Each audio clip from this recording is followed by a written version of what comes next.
Chapter 17. Aeromedical Factors. Introduction. It is important for a pilot to be aware of the mental and physical standards required for the type of flying performed. This chapter provides information on medical certification and on a variety of aeromedical factors related to flight activities. End of page 17-1. Obtaining a medical certificate. Most pilots must have a valid medical certificate to exercise the privileges of their airman certificates. Glider and free balloon pilots are not required to hold a medical certificate. Sport pilots may hold either a medical certificate or a valid state driver's license.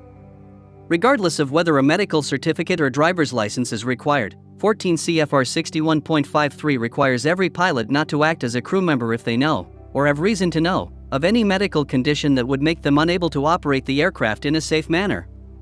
Acquisition of a medical certificate requires an examination by an aviation medical examiner, AME, a physician with training in aviation medicine designated by the Civil Aerospace Medical Institute, CAMI. There are three classes of medical certificates. The class of certificate needed depends on the type of flying the pilot plans to perform. A third-class medical certificate is required for a private or recreational pilot certificate. It is valid for 5 years for those individuals who have not reached the age of 40, otherwise it is valid for 2 years. A commercial pilot certificate requires at least a second-class medical certificate, which is valid for 1 year. First-class medical certificates are required for airline transport pilots and are valid for 1 year if the airman is 40 or younger. 40 and older, it is valid for 6 months. The standards are more rigorous for the higher classes of certificates. A pilot with a higher class medical certificate has met the requirements for the lower classes as well.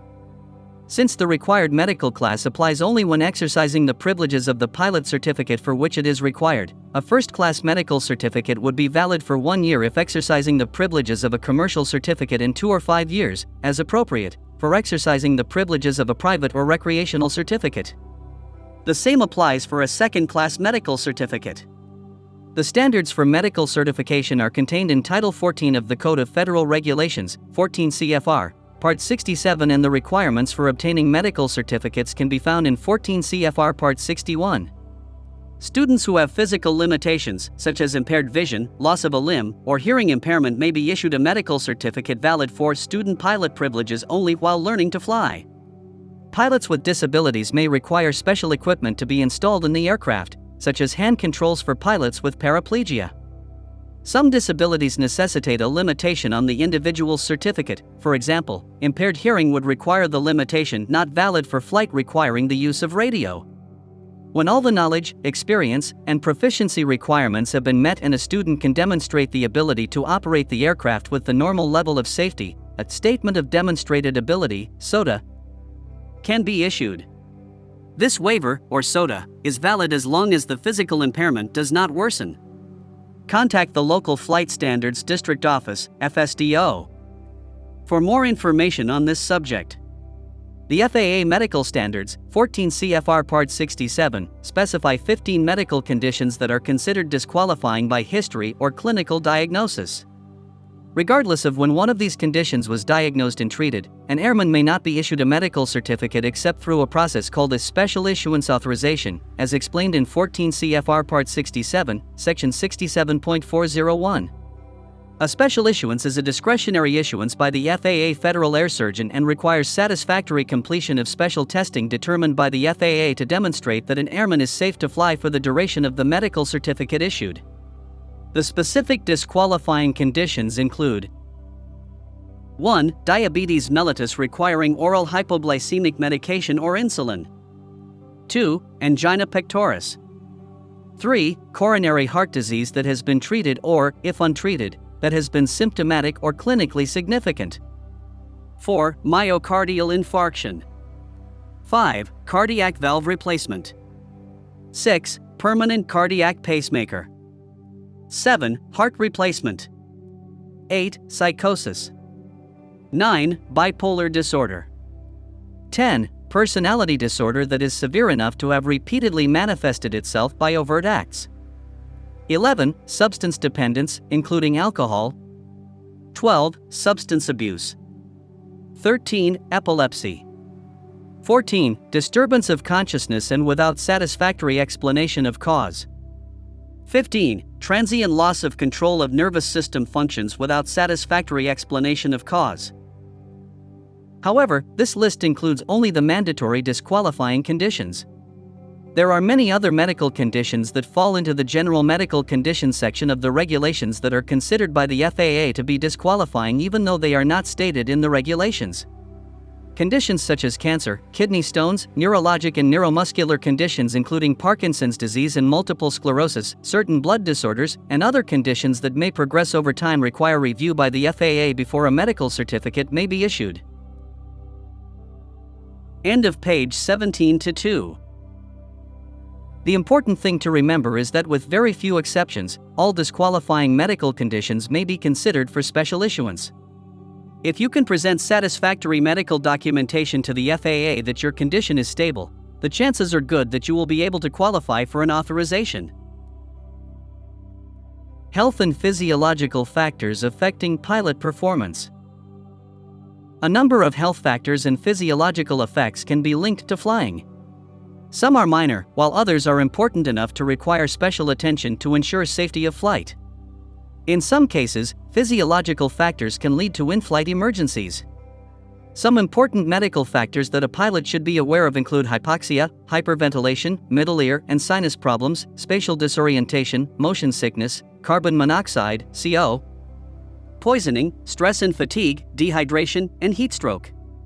Other subjects include the effects of alcohol and drugs, anxiety, and excess nitrogen in the blood after scuba diving. Hypoxia. Hypoxia means reduced oxygen or not enough oxygen. Although any tissue will die if deprived of oxygen long enough, the greatest concern regarding hypoxia during flight is lack of oxygen to the brain, since it is particularly vulnerable to oxygen deprivation. Any reduction in mental function while flying can result in life-threatening errors. Hypoxia can be caused by several factors, including an insufficient supply of oxygen, inadequate transportation of oxygen, or the inability of the body tissues to use oxygen. The forms of hypoxia are based on their causes. 1. Hypoxic hypoxia. 2. Hypemic hypoxia. 3. Stagnant hypoxia. 4. Histotoxic hypoxia. Hypoxic hypoxia. Hypoxic hypoxia is a result of insufficient oxygen available to the body as a whole. A blocked airway and drowning are obvious examples of how the lungs can be deprived of oxygen, but the reduction in partial pressure of oxygen at high altitude is an appropriate example for pilots. Although the percentage of oxygen in the atmosphere is constant, its partial pressure decreases proportionally as atmospheric pressure decreases. As an aircraft ascends during flight, the percentage of each gas in the atmosphere remains the same, but there are fewer molecules available at the pressure required for them to pass between the membranes in the respiratory system. This decrease in number of oxygen molecules at sufficient pressure can lead to hypoxic hypoxia. Dangers of transporting dry ice. Sublimation is a process in which a substance transitions from a solid to a gaseous state without passing through an intermediate liquid state. Dry ice sublimates into large quantities of CO2 gas, which can rapidly displace oxygen-containing air and potentially cause hypoxia via carbon dioxide intoxication. Case studies have shown that both illness and death can be caused by occupational and/or unintentional exposure when transporting dry ice in small, confined spaces such as a flight deck or airplane. Exposure to high concentration of CO2 gas may lead to increased respiration, tachycardia, cardiac arrhythmia, and unconsciousness. Exposure to concentration of CO2 gas in excess of 10% may cause convulsions, coma, and/or death. The tendency of dry ice to rapidly sublimate also means that without proper ventilation, it can rapidly pressurize. For this reason, dry ice should never be placed inside a sealed transport container, i.e., leak-proof secondary container, and must be placed within an outer shipping container or storage container that allows adequate ventilation to release the CO2 gas and avoid pressurization. Sealing dry ice within a leak-proof container may result in explosion of the container, potentially leading to serious physical injury or death. Hypemic hypoxia. Hypemic hypoxia occurs when the blood is not able to take up and transport a sufficient amount of oxygen to the cells in the body. Hypemic means not enough blood. This type of hypoxia is a result of oxygen deficiency in the blood, rather than a lack of inhaled oxygen, and can be caused by a variety of factors. It may be due to reduced blood volume, from severe bleeding, or it may result from certain blood diseases, such as anemia. More often, Hypemic Hypoxia occurs because hemoglobin, the actual blood molecule that transports oxygen, is chemically unable to bind oxygen molecules. The most common form of Hypemic Hypoxia is CO poisoning. This is explained in greater detail later in this chapter. Hypemic hypoxia can also be caused by the loss of blood due to blood donation. Blood volume can require several weeks to return to normal following a donation. Although the effects of the blood loss are slight at ground level, there are risks when flying during this time. Stagnant hypoxia. Stagnant means not flowing, and stagnant hypoxia or ischemia results when the oxygen-rich blood in the lungs is not moving, for one reason or another, to the tissues that need it. End of page 17-3. An arm or leg going to sleep because the blood flow has accidentally been shut off is one form of stagnant hypoxia. This kind of hypoxia can also result from shock, the heart failing to pump blood effectively, or a constricted artery. During flight, stagnant hypoxia can occur with excessive acceleration of gravity, GS. Cold temperatures can also reduce circulation and decrease the blood supply to extremities. Histotoxic hypoxia. The inability of the cells to effectively use oxygen is defined as histotoxic hypoxia. Histo refers to tissues or cells, and toxic means poisonous. In this case, enough oxygen is being transported to the cells that need it, but they are unable to make use of it. This impairment of cellular respiration can be caused by alcohol and other drugs, such as narcotics and poisons. Research has shown that drinking 1 ounce of alcohol can equate to an additional 2,000 feet of physiological altitude. Symptoms of hypoxia. High-altitude flying can place a pilot in danger of becoming hypoxic. Oxygen starvation causes the brain and other vital organs to become impaired. The first symptoms of hypoxia can include euphoria and a carefree feeling. With increased oxygen starvation, the extremities become less responsive and flying becomes less coordinated. The symptoms of hypoxia vary with the individual, but common symptoms include 1. Cyanosis, blue fingernails and lips. 2. Headache. 3. Decreased response to stimuli and increased reaction time. 4. Impaired judgment. 5. Euphoria. 6. Visual impairment. 7. Drowsiness. 8. Lightheaded or dizzy sensation. 9. Tingling in fingers and toes. 10. Numbness. As hypoxia worsens, the field of vision begins to narrow and instrument interpretation can become difficult. Even with all these symptoms, the effects of hypoxia can cause a pilot to have a false sense of security and be deceived into believing everything is normal. Treatment of hypoxia. Treatment for hypoxia includes flying at lower altitudes and or using supplemental oxygen. All pilots are susceptible to the effects of oxygen starvation, regardless of physical endurance or acclimatization. When flying at high altitudes, it is paramount that oxygen be used to avoid the effects of hypoxia. The term time of useful consciousness describes the maximum time the pilot has to make rational, life-saving decisions and carry them out at a given altitude without supplemental oxygen. As altitude increases above 10,000 feet, the symptoms of hypoxia increase in severity, and the time of useful consciousness rapidly decreases. Figure 17.1. Since symptoms of hypoxia can be different for each individual, the ability to recognize hypoxia can be greatly improved by experiencing and witnessing the effects of it during an altitude chamber flight. The Federal Aviation Administration, FAA, provides this opportunity through aviation physiology training, which is conducted at the FAA Academy in Oklahoma City, Oklahoma, and at many military facilities across the United States. For information about the FAA's one-day physiological training course with altitude chamber and vertigo demonstrations, visit the FAA website at www.faa.gov. Hyperventilation. Hyperventilation is the excessive rate and depth of respiration leading to abnormal loss of carbon dioxide from the blood. This condition occurs more often among pilots than is generally recognized. It seldom incapacitates completely, but it causes disturbing symptoms that can alarm the uninformed pilot. In such cases, increased breathing rate and anxiety further aggravate the problem. Hyperventilation can lead to unconsciousness due to the respiratory system's overriding mechanism to regain control of breathing. Pilots encountering an unexpected stressful situation may subconsciously increase their breathing rate. If flying at higher altitudes, either with or without oxygen, a pilot may have a tendency to breathe more rapidly than normal, which often leads to hyperventilation. Since many of the symptoms of hyperventilation are similar to those of hypoxia, it is important to correctly diagnose and treat the proper condition. If using supplemental oxygen, check the equipment and flow rate to ensure the symptoms are not hypoxia related. Common symptoms of hyperventilation include: end of page 17-4. 1. Visual impairment. 2. Unconsciousness. 3. Lightheaded or dizzy sensation. 4. Tingling sensations. 5. Hot and cold sensations. 6. Muscle spasms. The treatment for hyperventilation involves restoring the proper carbon dioxide level in the body. Breathing normally is both the best prevention and the best cure for hyperventilation. In addition to slowing the breathing rate, breathing into a paper bag or talking aloud helps to overcome hyperventilation.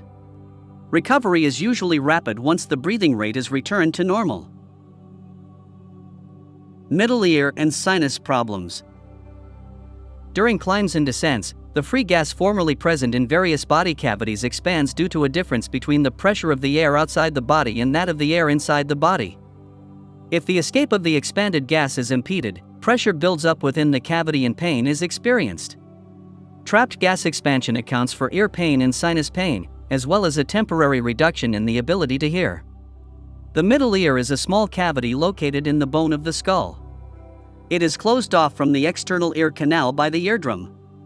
Normally, pressure differences between the middle ear and the outside world are equalized by a tube leading from inside each ear to the back of the throat on each side called the eustachian tube. These tubes are usually closed but open during chewing, yawning, or swallowing to equalize pressure. Even a slight difference between external pressure and middle ear pressure can cause discomfort. Figure 17.2. During a climb, middle ear air pressure may exceed the pressure of the air in the external ear canal, causing the eardrum to bulge outward. Pilots become aware of this pressure change when they experience alternate sensations of fullness and clearing. During descent, the reverse happens. While the pressure of the air in the external ear canal increases, the middle ear cavity, which equalized with the lower pressure at altitude, is at lower pressure than the external ear canal. This results in the higher outside pressure causing the eardrum to bulge inward. This condition can be more difficult to relieve due to the fact that the partial vacuum tends to constrict the walls of the eustachian tube. To remedy this often painful condition, which also causes a temporary reduction in hearing sensitivity, pinch the nostrils shut, close the mouth and lips, and blow slowly and gently into the mouth and nose. This procedure forces air through the eustachian tube into the middle ear. It may not be possible to equalize the pressure in the ears if a pilot has a cold, an ear infection, or sore throat. A flight in this condition can be extremely painful, as well as damaging to the eardrums. If experiencing minor congestion, nose drops or nasal sprays may reduce the risk of a painful ear blockage. Before using any medication, check with an AME to ensure that it will not affect the ability to fly. In a similar way, air pressure in the sinuses equalizes with the pressure in the flight deck through small openings that connect the sinuses to the nasal passages. An upper respiratory infection, such as a cold or sinusitis, or a nasal allergic condition can produce enough congestion around an opening to slow equalization. As the difference in pressure between the sinuses and the flight deck increases, congestion may plug the opening.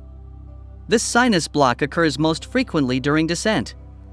Slow descent rates can reduce the associated pain. A sinus block can occur in the frontal sinuses, located above each eyebrow, or in the maxillary sinuses, located in each upper cheek. It usually produces excruciating pain over the sinus area. A maxillary sinus block can also make the upper teeth ache. Bloody mucus may discharge from the nasal passages. Sinus block can be avoided by not flying with an upper respiratory infection or nasal allergic condition. Adequate protection is usually not provided by decongestant sprays or drops to reduce congestion around the sinus openings. Oral decongestants have side effects that can impair pilot performance. If a sinus block does not clear shortly after landing, a physician should be consulted. End of page 17-5. Spatial disorientation and illusion. Spatial disorientation specifically refers to the lack of orientation with regard to the position, attitude, or movement of the airplane in space. The body uses three integrated systems that work together to ascertain orientation and movement in space. 1. Vestibular system, organs found in the inner ear that sense position by the way we are balanced. 2. Somatosensory system, nerves in the skin, muscles, and joints that, along with hearing, sense position based on gravity, feeling, and sound. 3. Visual system, eyes, which sense position based on what is seen. All this information comes together in the brain and, most of the time, the three streams of information agree, giving a clear idea of where and how the body is moving. Flying can sometimes cause these systems to supply conflicting information to the brain, which can lead to disorientation. During flight in visual meteorological conditions, VMC, the eyes are the major orientation source and usually prevail over false sensations from other sensory systems.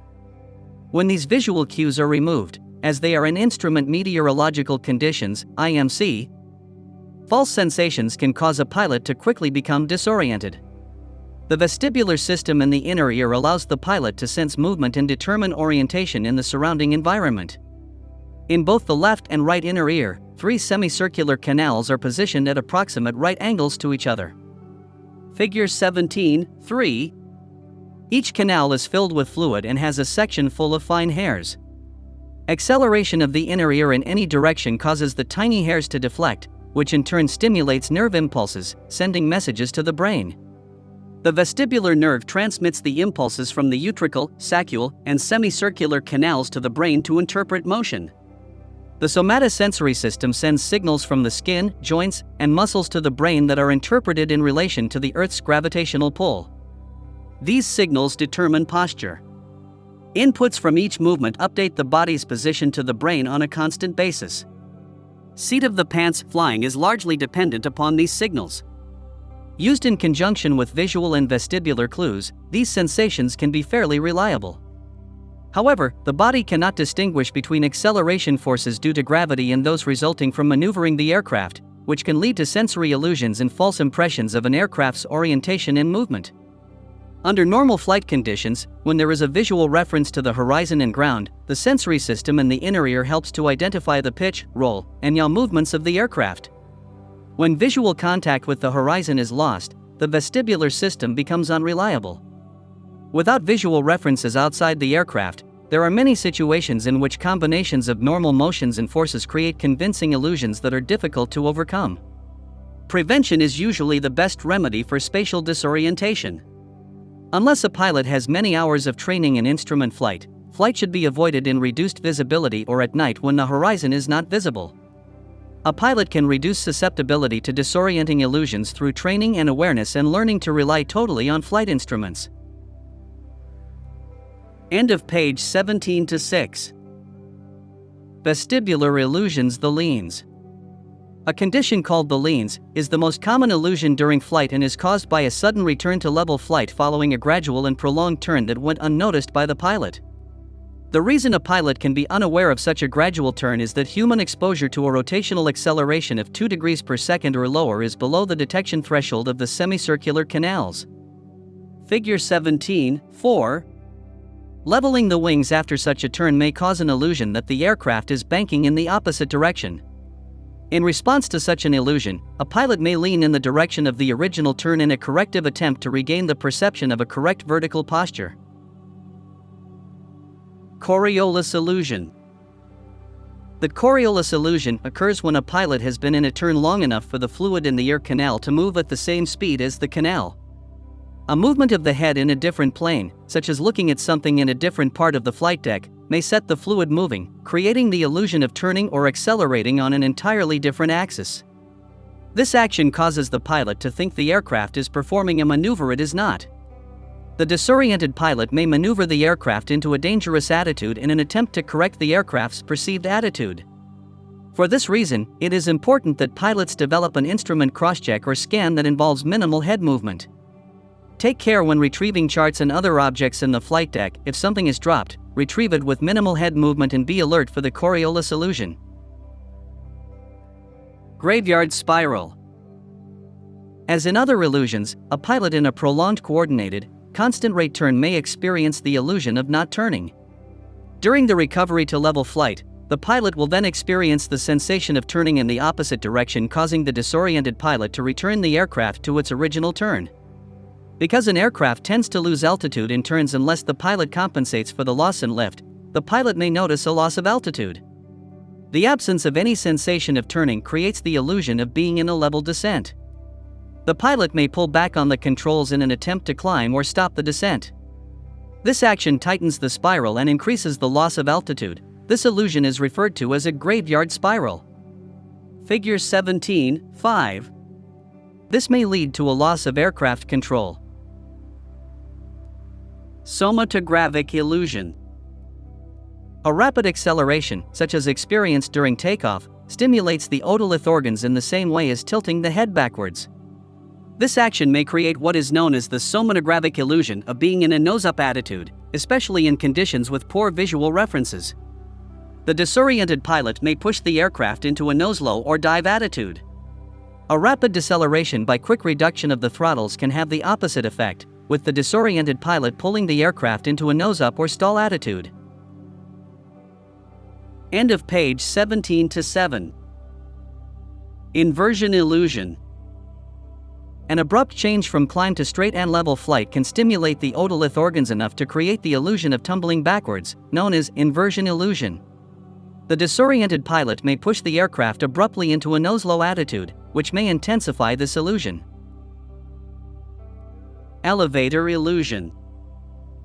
An abrupt upward vertical acceleration, as can occur in an updraft, can stimulate the otolith organs to create the illusion of being in a climb. This is known as elevator illusion. The disoriented pilot may push the aircraft into a nose-low attitude. An abrupt downward vertical acceleration, usually in a downdraft, has the opposite effect, with the disoriented pilot pulling the aircraft into a nose-up attitude. Visual illusions. Visual illusions are especially hazardous because pilots rely on their eyes for correct information. Two illusions that lead to spatial disorientation, false horizon and autokinesis, affect the visual system only. False horizon. A sloping cloud formation, an obscured horizon, an aurora borealis, a dark scene spread with ground lights and stars, and certain geometric patterns of ground lights can provide inaccurate visual information, or false horizon, when attempting to align the aircraft with the actual horizon. The disoriented pilots as a result may place the aircraft in a dangerous attitude. Autokinesis. When flying in the dark, a stationary light may appear to move if it is stared at for a prolonged period of time. As a result, a pilot may attempt to align the aircraft with the perceived moving light, potentially causing him/her to lose control of the aircraft. This illusion is known as autokinesis. Postural considerations. The postural system sends signals from the skin, joints, and muscles to the brain that are interpreted in relation to the Earth's gravitational pull. These signals determine posture. Inputs from each movement update the body's position to the brain on a constant basis. Seat of the pants flying is largely dependent upon these signals. Used in conjunction with visual and vestibular clues, these sensations can be fairly reliable. However, because of the forces acting upon the body in certain flight situations, many false sensations can occur due to acceleration forces overpowering gravity. Figure 17.6. These situations include uncoordinated turns, climbing turns, and turbulence. Demonstration of spatial disorientation. There are a number of controlled aircraft maneuvers a pilot can perform to experiment with spatial disorientation. While each maneuver normally creates a specific illusion, any false sensation is an effective demonstration of disorientation. Thus, even if there is no sensation during any of these maneuvers, the absence of sensation is still an effective demonstration because it illustrates the inability to detect bank or roll. End of page 17-8. There are several objectives in demonstrating these various maneuvers. 1. They teach pilots to understand the susceptibility of the human system to spatial disorientation. 2. They demonstrate that judgments of aircraft attitude based on bodily sensations are frequently false. 3. They help decrease the occurrence and degree of disorientation through a better understanding of the relationship between aircraft motion, head movements, and resulting disorientation. 4. They help instill a greater confidence in relying on flight instruments for assessing true aircraft attitude. A pilot should not attempt any of these maneuvers at low altitudes or in the absence of an instructor pilot or an appropriate safety pilot. Climbing while accelerating. With the pilot's eyes closed, the instructor pilot maintains approach airspeed in a straight and level attitude for several seconds, then accelerates while maintaining straight and level attitude. The usual illusion during this maneuver, without visual references, is that the aircraft is climbing. Climbing while turning. With the pilot's eyes still closed and the aircraft in a straight and level attitude, the instructor pilot now executes, with a relatively slow entry, a well-coordinated turn of about 1.5 positive g, approximately 50 degrees bank, 490 degrees. While in the turn, without outside visual references and under the effect of the slight positive g, the usual illusion produced is that of a climb. Upon sensing the climb, the pilot should immediately open the eyes to see that a slowly established, coordinated turn produces the same sensation as a climb. Diving while turning. Repeating the previous procedure, but with the pilot's eyes should be kept closed until recovery from the turn is approximately one-half completed, can create the illusion of diving while turning. Tilting to right or left. While in a straight and level attitude, with the pilot's eyes closed, the instructor pilot executes a moderate or slight skid to the left with wings level. This creates the illusion of the body being tilted to the right. Reversal of motion. This illusion can be demonstrated in any of the three planes of motion. While straight and level, with the pilot's eyes closed, the instructor pilot smoothly and positively rolls the aircraft to approximately 45 degrees bank attitude while maintaining heading and pitch attitude. This creates the illusion of a strong sense of rotation in the opposite direction. After this illusion is noted, the pilot should open his or her eyes and observe that the aircraft is in a banked attitude. Diving or rolling beyond the vertical plane. This maneuver may produce extreme disorientation. While in straight and level flight, the pilot should sit normally, either with eyes closed or gaze lowered to the floor. The instructor pilot starts a positive, coordinated roll toward a 30 degrees or 40 degrees angle of bank. As this is in progress, the pilot tilts his or her head forward, looks to the right or left, then immediately returns his or her head to an upright position. The instructor pilot should time the maneuver so the roll is stopped as the pilot returns his or her head upright. An intense disorientation is usually produced by this maneuver, and the pilot experiences the sensation of falling downward into the direction of the roll. In the descriptions of these maneuvers, the instructor pilot is doing the flying, but having the pilot do the flying can also be a very effective demonstration. The pilot should close his or her eyes and tilt the head to one side. The instructor pilot tells the pilot what control inputs to perform. The pilot then attempts to establish the correct attitude or control input with eyes closed and head tilted. While it is clear the pilot has no idea of the actual attitude, he or she will react to what the senses are saying. After a short time, the pilot will become disoriented and the instructor pilot will tell the pilot to look up and recover. This exercise allows the pilot to experience the disorientation while flying the aircraft. Coping with spatial disorientation. To prevent illusions and their potentially disastrous consequences, pilots can 1. Understand the causes of these illusions and remain constantly alert for them. Take the opportunity to experience spatial disorientation illusions in a device, such as a Barani chair, a Vertigan, or a virtual reality spatial disorientation demonstrator. 2. Always obtain and understand pre-flight weather briefings.